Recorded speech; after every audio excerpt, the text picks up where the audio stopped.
আসসালামু আলাইকুম রহমতুল্লাহ। সকলকে আমার আন্তরিক সালাম দিয়ে শুরু করব। আজকে আমাদের এই মঞ্চে উপবিষ্ট আছেন শহীদ পরিবার এবং আহত যোদ্ধারা, যারা জুলাই অভ্যুত্থানে নিজেদের সর্বোচ্চটুকু ত্যাগ করে আজকের এই দিনটি আমাদের সামনে উপহার দিয়েছেন। আজকে ৩ আগস্ট, গত বছর এই ৩ আগস্টে আমরা একই সাথে এক বুক ভরা আশঙ্কা এবং এক বুক ভরা আশা নিয়ে এই শহীদ মিনারে অবস্থান করছিলাম। আপনাদের সামনে বলতে চাই, এই মঞ্চে এবং এই চত্বরে যারা উপস্থিত আছেন, তাদের সাথে গত ১ বছরে প্রাণের সম্পর্ক গড়ে উঠেছে। কিন্তু এও সত্য, এই শহীদ মিনারে গত বছর উপস্থিত থেকেও আমরা একে অপরকে চিনতে পারি নাই। কিন্তু এই গণঅভ্যুত্থান আমাদের সকলের প্রাণকে একত্র করে দিয়েছে। আপনাদের সাথে আমাদের এই আত্মিক সম্পর্ক কখনো মোছার নয়। শহীদের আকাঙ্ক্ষা দিয়ে, শহীদ পরিবারের চাওয়া দিয়ে একটি রাজনৈতিক দল হিসেবে এনসিপি গড়ে উঠছে।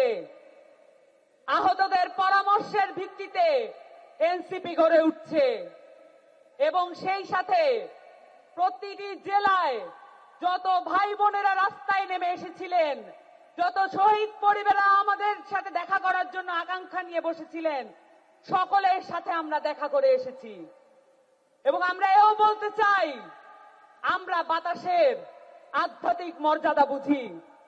প্রতিটি জেলার বাতাস আমাদের গায়ে লেগেছে।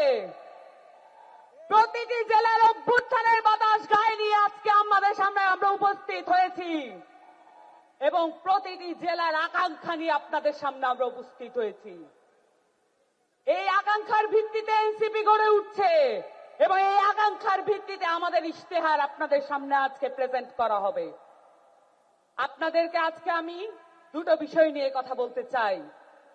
আপনারা জানেন, এই গণঅভ্যুত্থান তৈরি হয়েছিল বাংলাদেশের শিক্ষা ব্যবস্থা এবং সেখান থেকে তৈরি হওয়া ধ্বংসপ্রাপ্ত একটা চাকরি ব্যবস্থান কেন্দ্র করে।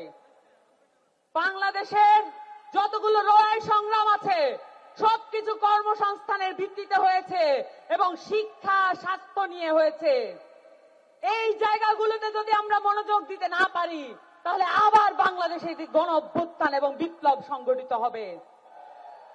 আপনাদের সামনে আজকে একটি যুদ্ধের প্রস্তুতির ডাক নিয়ে আমরা এসেছি। শিক্ষা এবং স্বাস্থ্য, সেই সাথে আমাদের সংস্কৃতিকে অবহেলা করার কোনো সুযোগ নাই। আপনারা জানেন, বাংলাদেশ আওয়ামী লীগ, এই ফ্যাসিস্ট দলটি বাংলাদেশের শিক্ষা এবং বাংলাদেশের সংস্কৃতিকে ধ্বংসপ্রাপ্ত করার জন্য বাংলাদেশের প্রত্যেকটা রাষ্ট্রীয় প্রতিষ্ঠানকে ব্যবহৃত করেছে। এই রাষ্ট্রীয় প্রতিষ্ঠানগুলোতে আমাদের মুক্ত করতে হবে। আমরা এটা জানি, শিক্ষার সাথে হেকমতের সম্পর্ক। আমরা আমাদের বাংলাদেশের নতুন উদ্ভাবনী ক্ষমতা হেকমতের সাথে সম্পর্কিত করতে চাই। বাংলাদেশের শিক্ষা হবে সার্বজনীন। এই শিক্ষা শুধুমাত্র কতিপয় ব্যক্তিকে জাতে উঠা টুলস হিসেবে ব্যবহৃত হবে না। এই শিক্ষা হবে প্রত্যেকটা মানুষের। ওই পথশিশুর বাবা, যে পথশিশু এই অভ্যুত্থানে নিজের প্রাণ দিয়ে দিয়েছে। আমরা সকলের জন্য সার্বজনীন শিক্ষা ব্যবস্থা আনবো, এই প্রতিজ্ঞা আপনাদের সামনে করছি। এবং সেই সাথে বাংলাদেশের এই আওয়ামী লীগ বাংলাদেশের সংস্কৃতিকে, বাংলাদেশের মাটি ও মানুষের সংস্কৃতিকে ভুলণ্ঠিত করে এখানে রাষ্ট্রীয় রোশানলে, রাষ্ট্রীয় পৃষ্ঠপোষকতায় আমরা দেখেছি বিদেশের অনেক সংস্কৃতি আমাদের দেশে আনার চেষ্টা করেছে। আমরা দেখেছি বাঙালি জাতীয়তাবাদের নামে বাংলাদেশে একটি এমন সংস্কৃতি গড়ে তোলা হয়েছে যেখানে আমাদের মাইজ ভান্ডারী গান নাই, যেখানে আমাদের আব্দুল করিমরা নাই, যেখানে আমাদের রমেশ শীলরা নাই। আমরা এমন সংস্কৃতি গড়ে তুলতে চাই যেখানে আমাদের গণ অভ্যুত্থানের কথা লেখা থাকবে, যেখানে আমাদের গণ অভ্যুত্থানের সংস্কৃতি লেখা থাকবে। এবং সেই সাথে আপনাদের সামনে আজকে ঘোষণা দিতে চাই, বাংলার এই ইয়াজিদ শেখ হাসিনার বিচার আমাদের সকলে মিলে আদায় করে থাকতে হবে। এই ইয়াজিদ শেখ হাসিনা বাংলাদেশের মাটিতে বিচারের আওতায় আসবে। আমরা এই যুদ্ধের আহ্বান নিয়ে আপনাদের কাছে এসেছি, কারণ আমরা মাঠ ছেড়ে যাই নাই, রাজপথ ছেড়ে যাই নাই এবং রাজপথ ছেড়ে যাব না ইনশাআল্লাহ। আসসালামু আলাইকুম।